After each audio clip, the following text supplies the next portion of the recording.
Back to the Liberty Hour here on AMP. I'm your host, Alex Newman. Our first guest today is Dr. Peter McCullough. He is one of the leading cardiologists in the world. He's an internist, cardiologist, and epidemiologist, managing the cardiovascular complications of both the infections and the injuries that people are developing after the COVID-19 injections. This is an issue that's very personal to me. My dad took the Pfizer vaccine and his heart stopped about 32 hours after he took it. So this is a personal issue for me. Dr. McCullough also has a new book out, The Courage to Face COVID-19, Preventing Hospitalization and Death While Battling the Biopharmaceutical Complex. Since the outset of the pandemic, Dr. McCullough has been a leader in the medical response to treating COVID-19. He published Pathophysiological Basis and Rationale for Early Outpatient Treatment of SARS-CoV-2. And actually, I interviewed him very early on when the vaccine was being rolled out, and he was really, really cautious. He just said, there are some concerns about what we're seeing in the VAERS data. I think we need to do some more investigations into this. And as he was expressing, very mildly, very, very sensibly some concerns, the whole world started coming down on him in one of the most vicious manners that I've ever seen. He has published countless studies that have appeared in medical journals. He's testified on Capitol Hill. He has been on all the major news networks. He has testified at the U.S. Senate. In fact, he just testified there recently, arguing that the vaccines, these COVID injections, ought to be removed from the market. Dr. McCullough, thank you so much for joining us. Before we get into the COVID and the injections, you were just recently restored to Twitter, and your account is going gangbusters now that you're not being shadow banned. Talk a little bit about your experience getting banned from Twitter, being shadow banned, and what's happening now. Alex, thanks for having me on the program. I had one of the top accounts on Twitter before I was suspended for no reason. I was off Twitter for several months, and I didn't realize what was going on, but there must have been very strict shadow banning, unfollow programs, and blacklisting that was impeding my followers. Now followers are piling on. I have mainly doctors and healthcare personnel follow me, and I publish and put graphical abstracts, key videos, scientific advancements on the outbreak and the pandemic response. So I'm glad to be back, but I'm astounded at the effect of the CDC and the FBI, as they must have been stalking me and other scientific leaders in order to, I think, block the message that we can treat COVID-19 and that we're concerned about vaccine injuries, disabilities, and deaths. Yeah, and you really were a voice crying in the wilderness early on. I remember some of our early conversations, and there weren't a lot of doctors who, for whatever reason, had maybe the courage or the sense to see that something very fishy was going on here. And yet you had a sense that something was up. Now, a lot of major voices are joining you. Dr. Asim Malhotra, who I know you just spoke with, another leading cardiologist, is calling for these things to be pulled from the market. You just recently testified in the Senate that these things ought to be all removed from the market. Tell us how you came to that conclusion and why you think these things need to be pulled right now. December 7th, 2022 was, I think, really a historic day. We had yet another Senate panel titled COVID-19 Vaccines, What Are They? How do they work? And why are they leading to injuries? Led by Senator Ron Johnson, but now assisted by Senator Dr. Roger Marshall. And I co-moderated the session. This time we had pediatricians, obstetricians, insurance experts. We reviewed all the data. We deliberated for the entire session there in the Kennedy Caucus Room in the Russell Building. And the conclusion was, and I gave the conclusion at the end, is none of the vaccines are sufficiently safe nor effective to remain on the market. They should be pulled off the market. This follows a call by the World Council for Health in June 11th of 2022 to pull all the vaccines off the market. Shortly after my announcement, then Andrew Bridgen, member of Parliament in the UK, called for market removal, Christine Anderson in the EU, for Germany, Malcolm Roberts in Australia, and then calls across India. So it's a worldwide consensus now that these vaccines should be pulled off the market. We should do a deep safety analysis. We have remaining cases to treat, but we have adequate multi-drug regimens. We can handle it. Yeah. And I remember that's one of the things you told me early on. You said, I'm treating these people here. We've got a protocol that works really, really well. And you were being silenced for saying that, even though you were seeing people recover who, if they had gone to hospital, if they had followed the Fauci protocol, for lack of a better term, would not have been doing as well. Truly amazing. Dr. McCullough, I saw you recently on an interview with a friend of mine from Canada, Tanya, and you were talking about concerns about what this injection may be doing to our genetic code. I remember that was one of the questions you weren't even allowed to ask. I mean, you couldn't even say, might this do something to our genetic code? Talk a little bit about your concerns and what you've seen that has led you to speak out on this. There's been a paper published from Malmo, Sweden. Senior author is Yang D. Marinis, that showed that the genetic code for Pfizer gets installed into the human nucleus of a hepatoma cell line very rapidly within a few hours. And experts believe the entire code is actually installed into the human genome. This paper has not been challenged by any other lab. We're looking for confirmation, but this is disturbing now. Since the messenger RNA for Pfizer, in a study done by Stanford, by Rolkin and colleagues, is permanently in the lymph nodes, at least as far as they've looked for several months now. So the genetic code, once people take these vaccines, is long-lasting. It may indeed get into the nucleus, change the human genome, and then pass down to daughter cells. That means that this could actually be passed down to the progeny of vaccinated young parents. There couldn't be worse news right now. We are hoping this vaccine would be in and out of the body. It looks like it's long-lasting, causing a tremendous amount of damage. Man, that is just frightening. It's terrifying. And that leads me to the next thing. We just recently had on this program our state surgeon general from Florida, as a man I know you know. In fact, we were all in Tampa together. Dr. Joe Ladapo, wonderful man. Also very cautious. He's not extremist. He's not shouting. But one of the things that he found was that people in my age group had almost a doubled risk of fatal heart attacks from these injections. He said early on, folks your age should not be taking these. Now him and our governor here, Ron DeSantis, are trying to impanel a grand jury to do a criminal investigation of these vaccine manufacturers based on fraud and other things. What are your thoughts on that? Do we need criminal investigations? Do we need criminal accountability here? We need criminal investigations in every state where the vaccines were advanced, and that includes every state in the United States.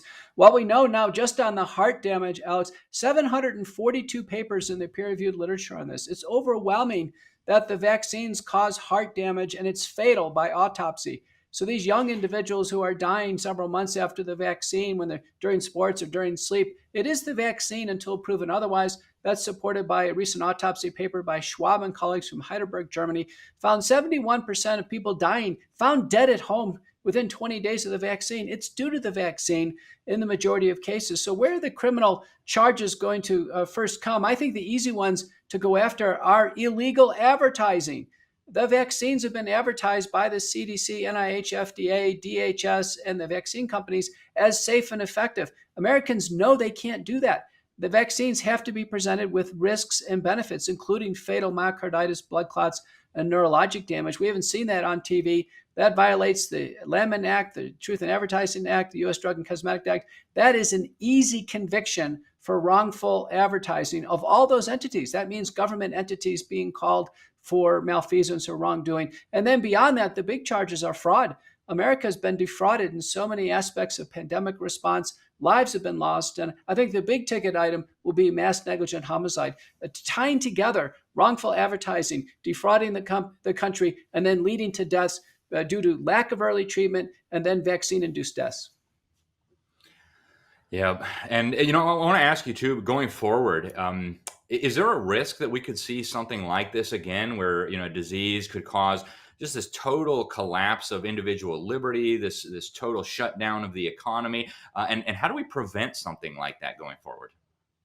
We have to get governments and worldwide agencies out of the pandemic response business completely. So step one is we need to drop all emergency declarations. Right now, we're under a monkeypox and a SARS-CoV-2 emergencies. Americans know there's no emergency out there. We need to drop them. We need to get all the pandemic response out of that big budget you reviewed, Alex. There is a giant portion of money in there for new diseases, for new agencies, for influenza, other new pathogens. We've seen a disturbing tabletop exercise from the Johns Hopkins biosecurity group. They're planning an enterovirus worldwide pandemic. All this needs to be stopped. We need to drop the emergency declarations, let doctors take over, because we have to handle the problem anyway.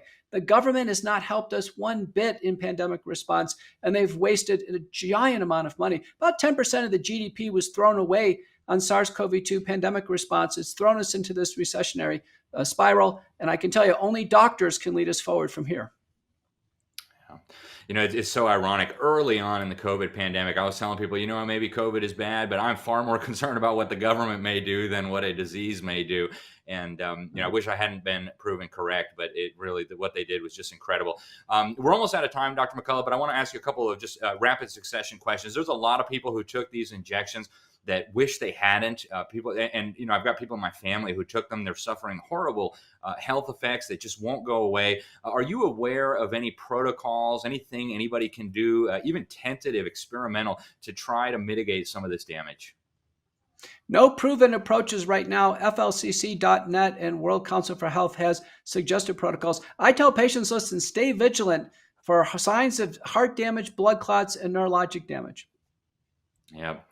Oh, yeah, it's so sad. Also, the persecution of doctors. So this doesn't seem to have stopped. In fact, if anything, they seem to be stepping this up. I talked to a doctor who was subjected to a forced psychiatric evaluation for speaking out about the injections and the COVID response. Now we have the state of California basically passing this thing where if doctors go against the consensus, they might even lose their medical license. You, of course, have been Exhibit A in terms of attacking leading medical professionals for sharing their medical opinion about what's happening. What do we do about this? How do we stop this? And why is it so significant? I think we're going to need to have Department of Justice step in. We have antitrust going on right now. We know Weber Shandwick, which is the marketing firm for Pfizer and Moderna, they're colluding with the American Board of Internal Medicine with conference activities. American Board of Internal Medicine is trying to strip me of my residency and fellowship and my certifications. I have a perfect clinical and academic track record. This is wide open corruption. We're going to have to get to the core of it, and we're going to have to snuff it out. It's got to stop. Money has been flowing to these medical societies from the White House and from DHS through the COVID Community Corps, billions of dollars. It's corrupted medicine right now, and it's off the rails. It's going to take doctors and those with integrity in the private sector to bring it back. Yeah, absolutely. Dr. McCullough, before we let you go, you've got a new book out, The Courage to Face COVID-19, Preventing Hospitalization and Death While Battling the Biopharmaceutical Complex. Extraordinary work from an extraordinary doctor. Before we let you go, how do you get this book? And just give us a quick soundbite. What is the biopharmaceutical complex for folks out there who are unfamiliar with this terminology? The biopharmaceutical complex, they're the perpetrators of this crime of all time. It's the fusion of these non-governmental organizations, which are very powerful and wealthy, Gates Foundation, World Economic Forum, public health agencies, WHO, and all the related agencies, and then our U.S. government and the pharmaceutical suppliers. They've all merged into a complex that's working against the well-being of the population right now. And it's absolutely a calamity what's going on. You can follow me and get the book at my website, petermcculloughmd.com. It'll take you everywhere on social media. I'll see you out there on Twitter and everywhere else we can get the information out. Well, Dr. McCullough, our hats are off to you. The world owes you an enormous debt of gratitude. Thank you, sir. Thank you for coming on the program. God bless you, and hopefully we'll talk to you again very soon. Thank you. All righty, folks, that was Dr. Peter McCullough. Again, one of the early voices to sound the alarm. Now he has been proven absolutely correct on every single point, and yet still he is being persecuted. It tells you all you need to know about what's really going on here. Stay with us. We have Naomi Wolf coming up next. Extraordinary guest. Stay tuned.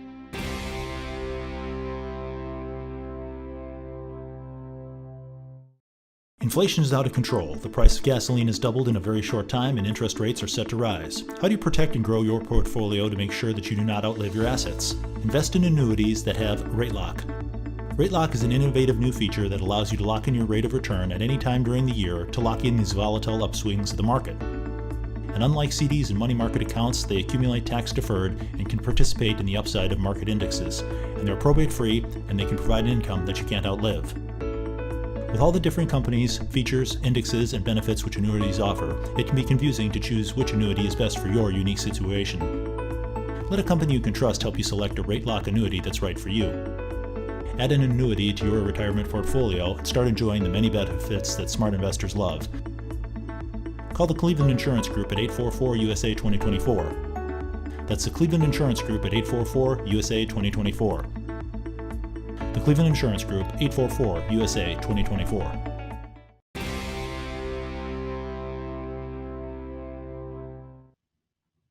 Welcome back to Liberty Hour. I'm your host, Alex Newman. Thanks for tuning in to American Media Periscope. As promised, our next guest, Dr. Naomi Wolf. She's the CEO of Daily Clout.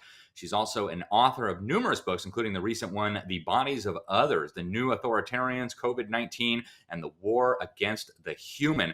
Her biography is so long and so incredible. She's a best-selling author. She's a columnist. She's a professor. She graduated from Yale University, and she got a doctorate from Oxford. We won't hold those things against her. She's, again, the CEO of dailyclout.io, a civic tech company. She's brought together huge numbers of incredible volunteers to dig into what's been going on with COVID, what's been going on with the response. She, for a long time, was very close to the Democratic machine. She advised numerous very high-profile Democrats, including Bill Clinton and Al Gore and others. Now she is just really sounding the alarm about what's been going on. Naomi, thank you so much for joining us today. It's great to have you on the program. Let's talk a little bit first about these new authoritarians. Who are they? What do they want? And what do you mean by war against the human? Well, I think Dr. McCullough, who, first of all, thank you so much for having me on the show. I appreciate it, and in such distinguished company. Dr. McCullough really summarized it very well, and it's the same argument essentially I make in The Bodies of Others. It's this unholy alliance of these multi-transnational bad actors, notably the World Economic Forum, which he mentioned, the World Health Organization, which itself is very CCP and Bill and Melinda Gates funded and aligned, the Bill and Melinda Gates Foundation, and added to this big tech, the tech oligarchs, Google, Facebook, Twitter, which he and I and other dissidents have found out not so long ago were colluding at the highest levels with the White House, DHS, CDC in order to deplatform and smear us. And to me, I feel like pharma is a weapon or an instrument rather than an originating entity, because I do believe I have concluded, looking carefully at all of the evidence and also based on my past experience, which you mentioned in it kind of at the highest levels of geopolitics, that a war is being waged against us. And that both the virus has now been confirmed to be and also the vaccine are, in my view, both bioweapons. And I can give you, if you like, my evidence for being so confident in sadly stating that. Yeah, I agree with you 100%. But please talk a little bit about that evidence. I know you've brought together an incredible team of volunteer researchers who are digging into this. Tell us what you guys have found that makes you so sure. I will. So I've got to credit the incredible Amy Kelly, who's our COO and also the project director of the War Room Daily Clout, Pfizer Documents Research Volunteers. So this is really an extraordinary, unprecedented crowd-funded effort. A call went out because we're lay people. I'm not a medical doctor, and no journalist could go through the 55,000 documents released under court order via Aaron Siri's lawsuit that the FDA had sought to have concealed for 75 years till after we were all dead and gone. And even if journalists could go through it, they wouldn't understand it. So we needed experts to read through and compress and present in reports what was important in the documents. Incredibly, 3,500 experts joined this effort, totally pro bono, just to serve humanity. And they range from biostatisticians, medical fraud investigators, to clinicians, research scientists, physicians and RNs, researchers of all kinds with extraordinary credentials. And Amy Kelly divided these into 6 working groups with a meta committee of experts reviewing what the groups produce. And then we at Daily Clout edit these reports to make them understandable to lay people. And just some headlines. I mean, the news they've broken is stunning. Everything from Pfizer knew within a month that the vaccines didn't work to stop COVID. Within a month, December of 2020, right? But they kept going. And in fact, the third most common side effect in the Pfizer documents is COVID. Pfizer knew by May of 2021, and the FDA knew as well, that there were 35 minors who had sustained heart damage within a week after being injected by these vaccines. But of course, parents weren't told about this by the FDA or government agencies till 4 months later. And that's actually one of the issues that Governor DeSantis and Dr. Latipo are rightly bringing forward in their call for a grand jury investigation.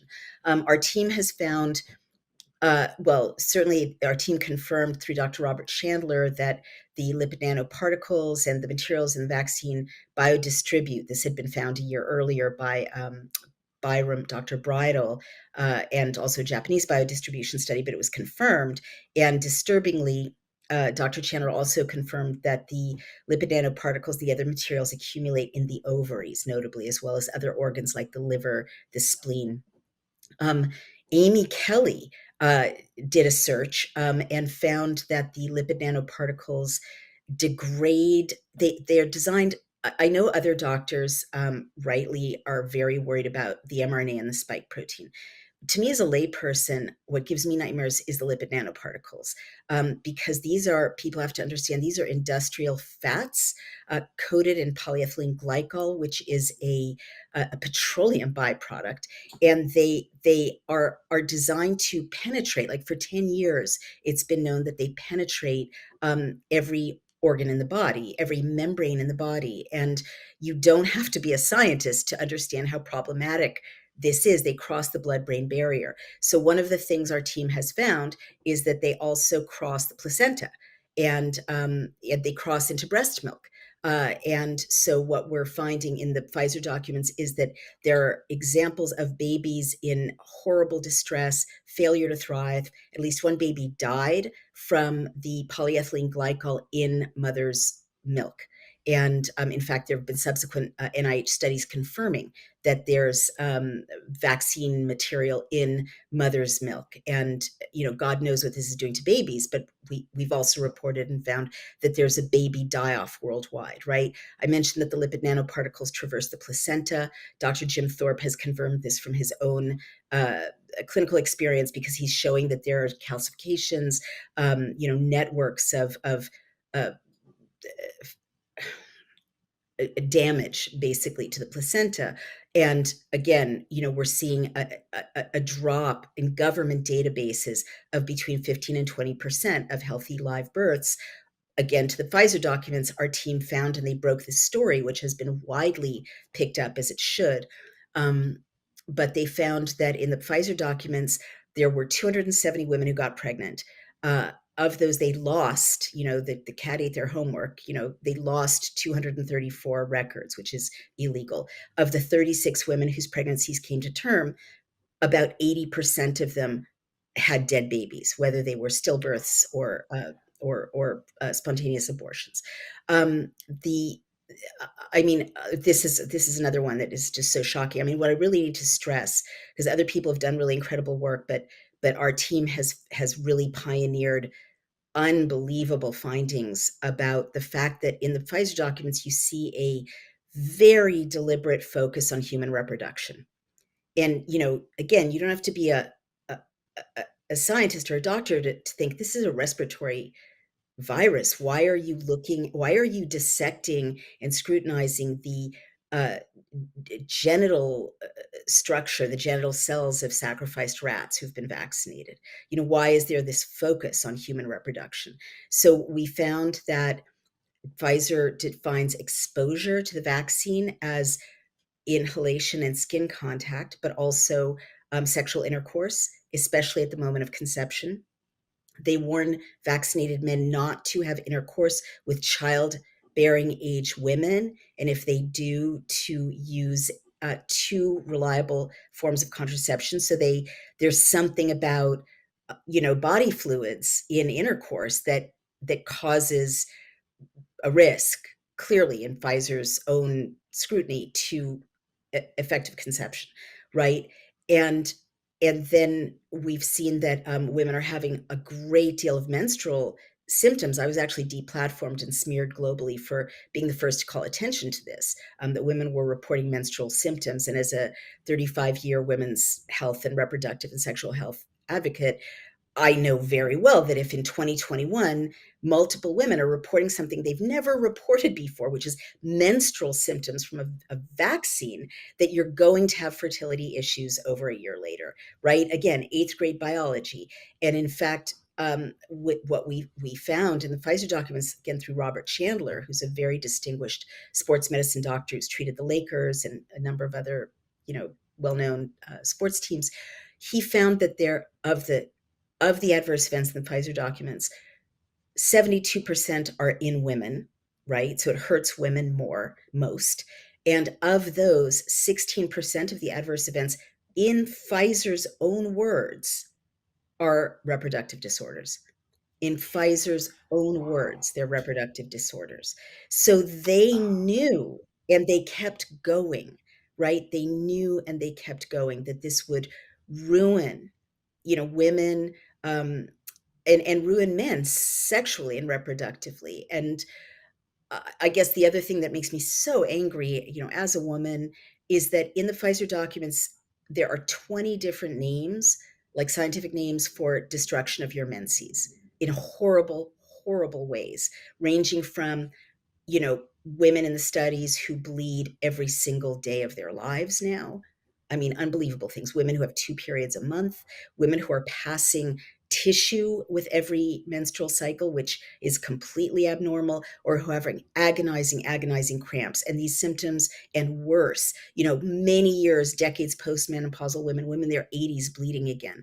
I mean, these symptoms are being reported by women around the world. So when you think about disability, please remember the ladies, as Abigail Adams would say. You cannot be a student, be a worker, be a mom. You cannot compete or thrive or be healthy. This is a disability, these menstrual injuries. And of course, you can't bring to term a healthy baby with these kinds of injuries.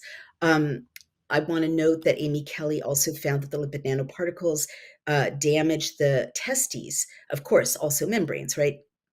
Of not only, not adult men who've been vaccinated. She didn't find that, but babies, little boy babies in utero. So even if the next generation doesn't get vaccinated, and I think Dr. McCullough was kind of shining a light into the darkness of the future, it may be that the next generation won't be able to reproduce, even if they don't get vaccinated, because the Now they Sertolian got these Leydig cells. portable wombs, right? That they're going to start growing babies in. I've seen the concepts. Naomi, we're just about out of time in this segment, but before we let you go, I do want to ask you. You talk about a war against the human. I'm curious, how did they get all of these power centers, governments, businesses, religious organizations arrayed against humanity in this war? And how do we defeat it? I mean, I know you talk some about this in your book, but just give us a 30-second version. How does humanity resist this all-out assault on us? Well, huge money flow, right? Millions from the Bill and Melinda Gates Foundation and the CARES Act literally poured money to American colleges of obstetrics and gynecology, trusted messengers, churches and synagogues, all the way down to, school officials. They bribed everyone. They bribed the news. They bribed the doctors. They bribed the nurses. But if in 25 seconds, I don't think that's enough to explain it. I've never seen anything like this in my life. And as a student of history, I don't believe you can explain this through post-enlightenment human alignment alone. I have concluded, I've been out there on a limb, and I have to say what I believe. I think there's something metaphysical going on here because of this level of supernatural coordination and evil, just like principalities and powers switching overnight from supporting and sustaining, respecting human life based on Judeo-Christian principles, even if they're secular, right?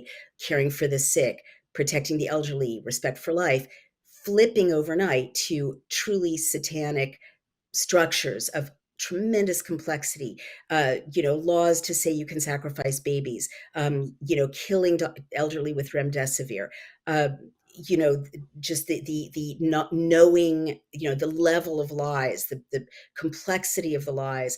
You can't explain it. And like, you look back on any other alignment of bad people trying to do bad things, even Nazi Germany, and you don't get that like impeccable uniformity. So something is happening here that I don't fully understand, and I'm reading the Old Testament quite a lot as a result. It's incredible to hear you say that. That's the same thing I have concluded as well. I don't think this can be explained or understood in simple physical human terms. Naomi, I want to thank you so much for coming on the program. Thank you for all that you and all your volunteers have been doing. Just like I said to Dr. McCullough, the whole world owes you all an enormous debt of gratitude. I hope you'll keep us updated. And thanks again. And just wonderful to have you again. Thank you so much. It's wonderful to be here. And I also want to publicly thank Dr. McCullough for taking time from saving the whole rest of the world to save someone I love very much. So he is truly a hero, and it's great to be in dialogue with him and with you. Well, Thank you both are, and we appreciate it so much, Naomi. Thank you, and hopefully we'll catch up with you very soon. All righty, folks, that was Dr. Naomi Wolf. Unbelievable comments, and it's just so powerful.